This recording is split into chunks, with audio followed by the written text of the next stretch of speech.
Labrīt, kungi, dāmas un biedri! Ir 26. decembris, 25. gads. Kā vienmēr jaunas dienas sākums citai gals.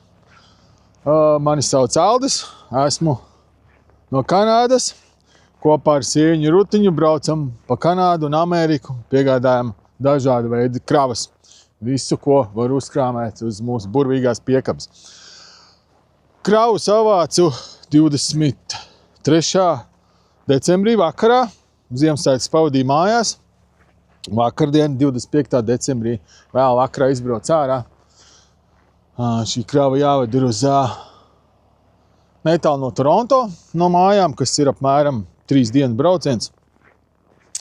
Apēsim apkārt, parādīšu, kas mums tur ir. Protams, atrodamies benzīntankā kaut kādā maziņā. Tad mums šitās te pick-up trucks un viens busiņš. Es parādīt iekšpusē, cik briesmīgi izskatās. Tie, protams, tās kompānijas mašīnas un viens par viņām nerūpējās. Šeit tik kaut kādi. Šie te visi izskatās, kad ir milzīgi dubļi. Nezinu, kas tāds pa materiālu. No kā viņi sastāv priekšā, te var redzēt labāk. Šitā te. Tas viss piedzīts pilns ar dubļiem. Mašīna izskatās šādi te iekšā. Redzams, kas ir iekšā. Oi! Tālāk. Mašīna viss ir netīra. Smirda tā kā pelnu trauks. Kas ir kā piekšā uzbrauktas piekabas, man likās, ka kāds aizmugurē tur sēž smēķē, bet nē. Nav tur neviena. Oi, tā. Jā, krāva ir viegla. Es nezinu, varbūt tā mašīna kād 5000 paundi. Nē, bišķi vairāk varētu būt 6. Šitā tāpatās tas būtu, nu, kodai var būt kopā 5 tonnas, ne, bišķi vairāk 6. Protams, apējums rīņķi apstamēs, vai visas gaisas, ne. Kā katru rītu pārbauda. Viss izskatās kārtībā. Parādīšu, kāds kartē izskatās.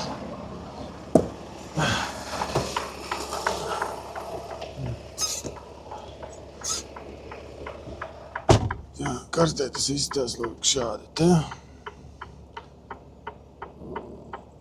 Nevar atbloķēt. Kam ir karta tā.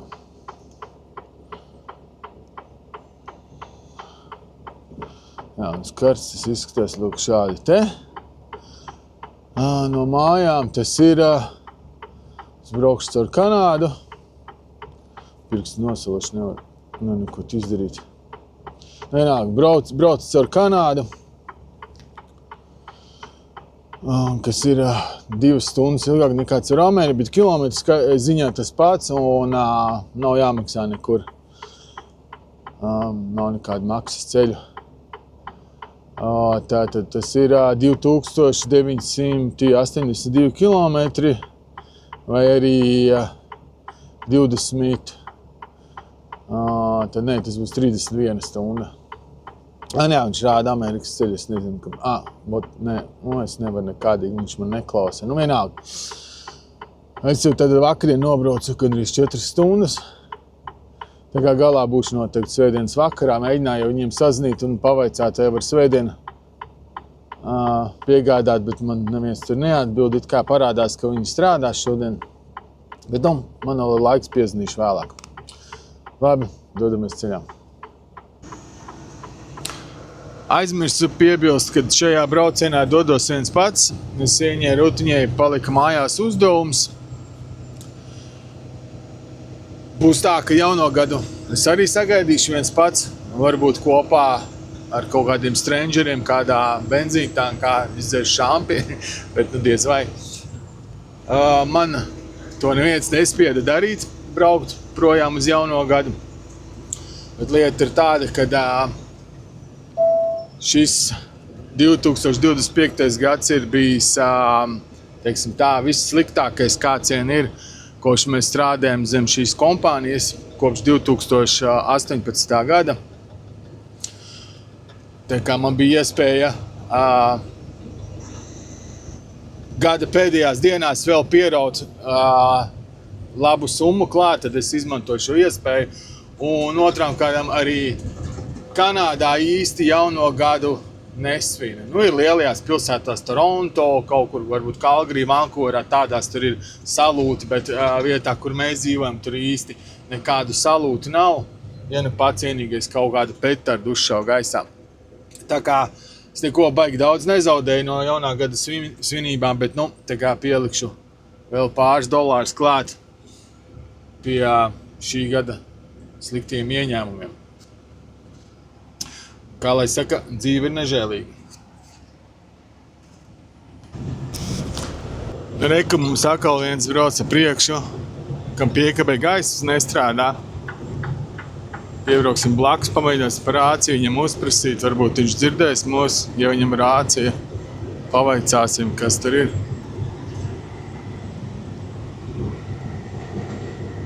Izstāst, ka viņam antenes viss nolauzas, droši tur nekas nestrādā.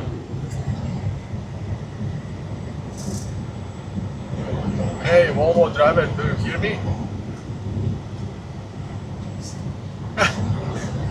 Your trailer lights are not working.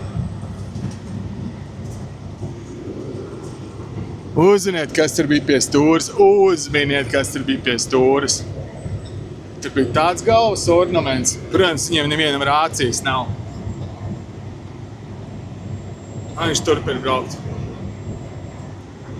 Viņš droši vien arī tā brauks visu nakti bez gaismām. Viņš noteikti apstīsies, pārbaudīs, redzēs, gaiss nav, bet viņam būs vienalga.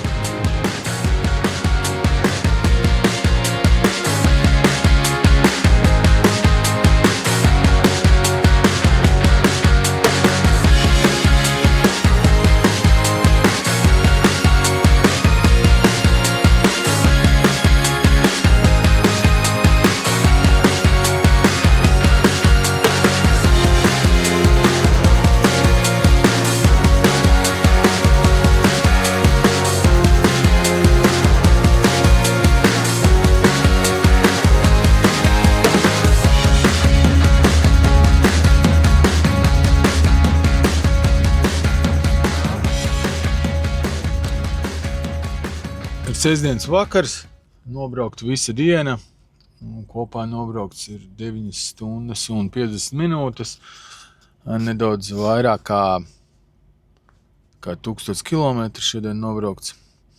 Es biju parādīt, kāds izstās viss kopumā, tad māja ir lūk šeit un piegāde ir šeit, tad tas viss kopā ir gandrīz 3000 kilometri. Un 30 stundas braucot ar Kanādu. Šodien es nobraucu to bīstamāko posmu. Nu, vēl gabaliņš ir palicis, bet pārsvarā tas bīstamākais ir nobraukts. Tad šis te posms, patiesībā jau viss sākot no Vinnipegas, tad es sāku Saskačevanā, izbraucu cauri Manitobai, Manitobas provincijai, un tagad esmu Ontārio provincijai. Tad austrumus ar rietumiem savieno 11. lielceļš un 17. Tas te zilā kontūra ir 17. un 11. kas iet pa ziemeļiem ir lūk šeit šis te ceļš. Tātad šie te ceļi ir nosaukt visādos dažādos vārdos, asiņainie, pašnāvnieku, lielceļš un tā tālāk. Ziemā šeit katru nedēļu uz šiem te 2 ceļiem katru nedēļu iet bojā cilvēki. Pagājušajā nedēļā, ja nemaldos, kaut kur uz šiem te ceļiem bija, vai no šī vai šī, nu vai uz abiem kopā, ja, bojā gāja 7 cilvēki, kur vienā avārijā gāja bojā ģimene, bija tēvs, tātad vīrs, sieva un 2 meitiņas. Vīrs izdzīvoja, sieva un 2 meitiņas gāja bojā. Nu, tur vēl nav zināms, kurš tur bija vainīgs, un es neesmu redzējis ne bildes, neko, bet, bija sadursme ar, es pareizi sapratu, ar smago mašīnu, un 3 bojā gājušie uzreiz.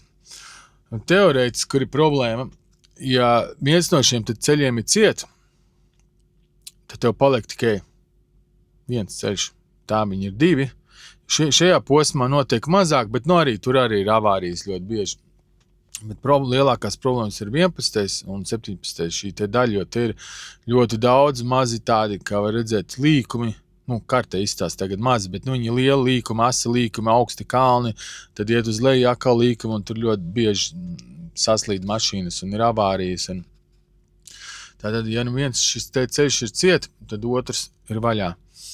Ja tu to esi pamanījis laicīgi, kad tas ceļš ir ciet, tu, protams, var braukt pa augšpus, kas ir pāris kilometri, tur nāk klāt, pa turiem braucot. Problēmas sākās, ja tur to ceļu aiztais ciet.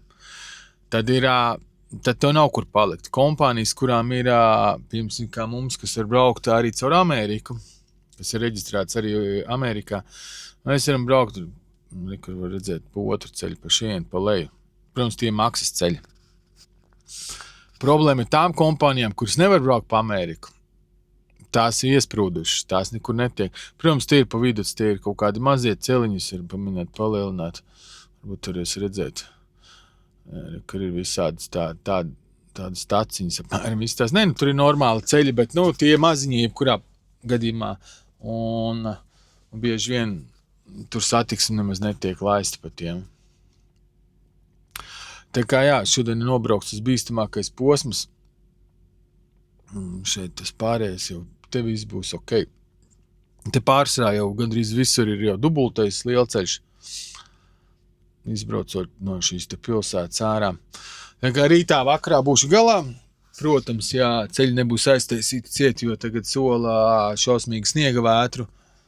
Līdz pat, man liekas, bija runa pa 60-70 centimetriem sniegu. Bet tas tā kā sākšoties rītā vakarā. Tā kā es rītā vēl pēcdienā, ja man vajadzētu būt galā, tad es ceru, ka es kravu piegādāšu laicīgi pirmdien no rīta. Tad jau redzēs, kas būs tālāk. Vēl gribēju parādīt, kā man patīk šeit Ziemeļamerikā, Kanādā un Amerikas Savienotajās valstīs. Benzīna tankos dušas tiek pasūtītas. Mēs bijām pa Eiropu, bišķiņ pabraucām, un es tur biju pāris benzīna tankos, bet nekādas tādas dušas, neko neredzēju. Un tā viena duša, kas tur bija, ko es redzēju, tā bija smieklīga, kurā es arī biju. Neesmu arī nekur internetā redzējis, YouTube neviens nav parādījis, kā tur tas viss izskatās, bet, es parādīšu, kā mums tas izskatās. Tad ieeja aplikācijā, tu vari, piemēram, sākt pildīt degvielu. Tev nav iekšā nekur jāiet, nekā priekšapmaksas, nekas nav jādara, tu vienkārši uzspiedi start, sākt pildīt degvielu, viņš tev iedod kodu, ko tu ievadi pumpi un visu un sāc pildīt. Vai arī viņš tev piedāvā svītru kodu, kur tu vari noskanēt uz pumpi un viņš sāks pildīt. Tāpat arī pa dušām. Pa dušām var vienkārši uzspiest rezervēt dušu. Lūk šādi te, Viņš prasa, vai tiešām es vēlos rezervēt. Es saku, es gribu rezervēt. Un duša ir rezervēta. Kādreiz senajos laikos bija jāiet iekšā, tev jāpērk, jāsamaksā par dušu, un tad bija jāgaida rindā, kad pienāk tava kārta. Citreiz tur, ja daudz cilvēku priekšā, tad esmu gaidījis pat līdz 3 stundām uz dušu, bet šajā gadījumā, par cik tas viss ir caur aplikāciju, man nav iekšā nekur jāiet, es varu sēdēt mašīnā, skatīties televizoru, var ēst vakariņas, vai darīt vienalga, ko es gribu. Un kamēr man atnāk paziņojums, ka mana duša ir gatava, tad var redzēt, kad man ir 26. numurs, es nākošais rindā. Un tad, kad pienāk mana kārta, tad man uzreiz arī atnāk ziņa, ka duša ir gatava ar visu dušas numuru, kura duša un ieejas kodu. Būtu forši redzēt, kā tas Eiropā notiekās. Re, kur ir. Tātad duša numur 4 un kods ir 40413. Tātad tas pasūtīja dušu man aizņēma cik minūti? Varbūt 2. Un labrītiņ, ir svētdienas rīts. Gribēju parādīt šo cilvēku, kur darbības nesaprotu.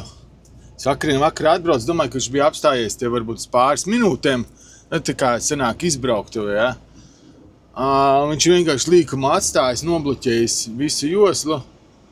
Kaut gan stāvvietā vakarā bija apmēram puse. Puse bija brīvs, bija tukšs. Kāpēc viņš te stāv? Būtu kaut te uz priekšu pabraucis maliņā nolicis, būtu ok. Viņš noliek tieši, kur ir izbrauktuvi vai iebrauktuvi, ja, vienu joslu nobloķējis. Kas tur bija pie stūres, uzmini, nu.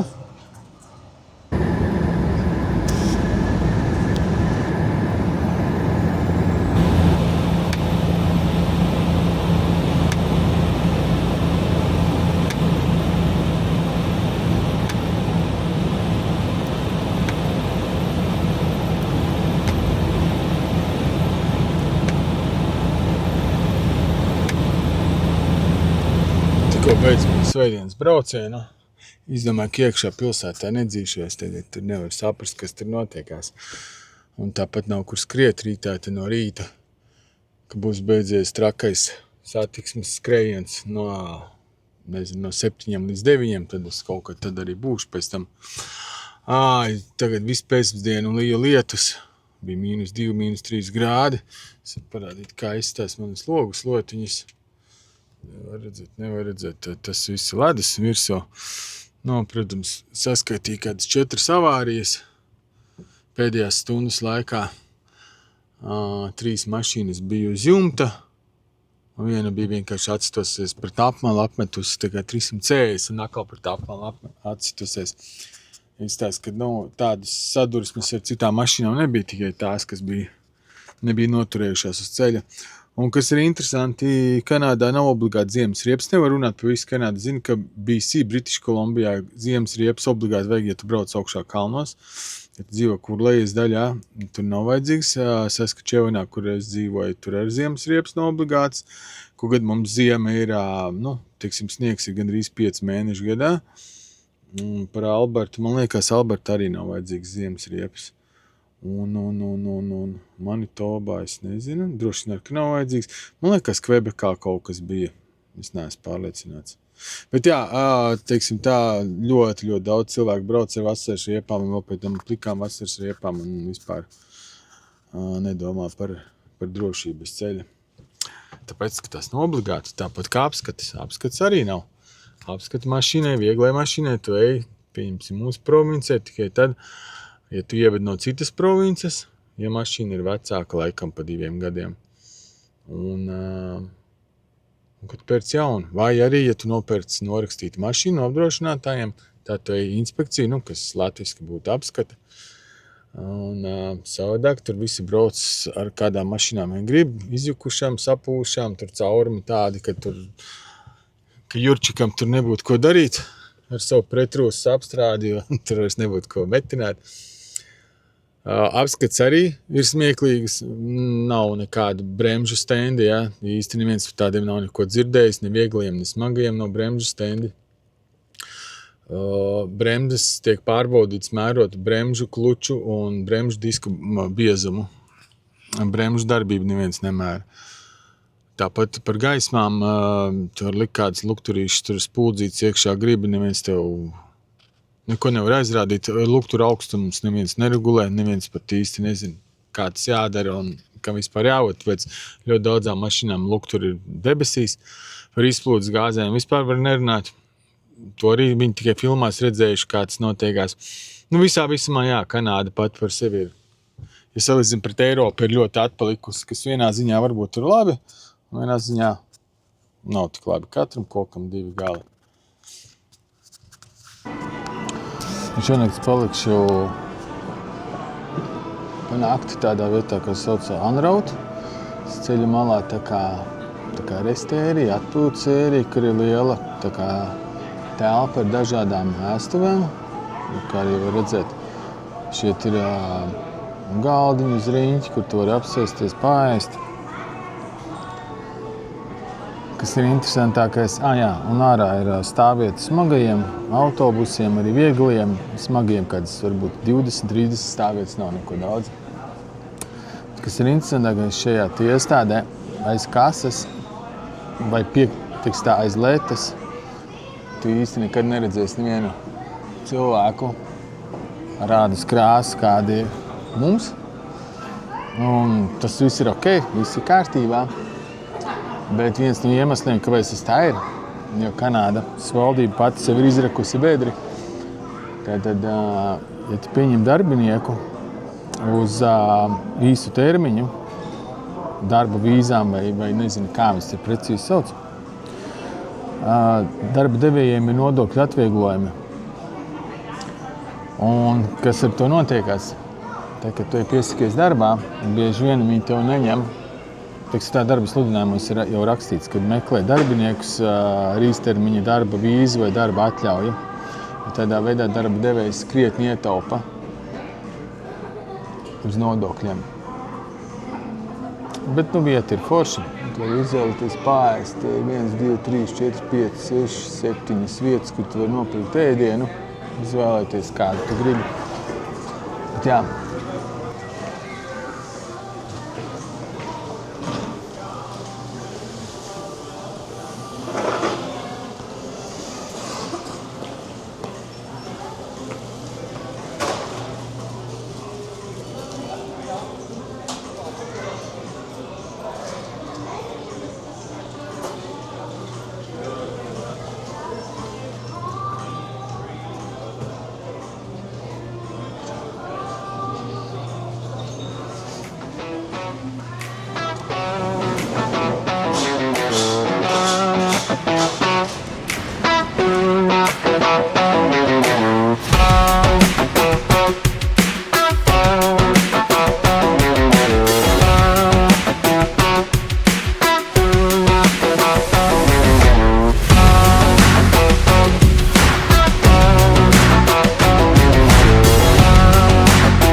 Pirmdienas rīts, krava ir piegādāta, kameras ārā no mašīnas neņēmu, jo ir nenormāls vējš. Es nezinu, kamerā ir redzams vai nav redzams, kā tie koki tur priekšā tiek locīti. Un bija bail, ka man vējš kamera neaizpūš, nesabojā.